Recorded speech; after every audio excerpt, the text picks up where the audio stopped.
Hello guys, in this video I am going to show you how to delete a card in the Stocard application.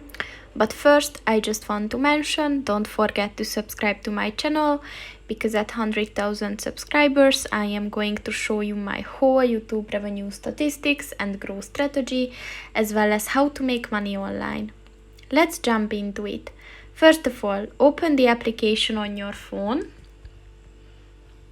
And then click on the cards button at the bottom of the page on the left. And then click on a card that you added. And then click on the three dots at the top of the page on the right. And then just click on the delete card button. And just confirm it if you really want to.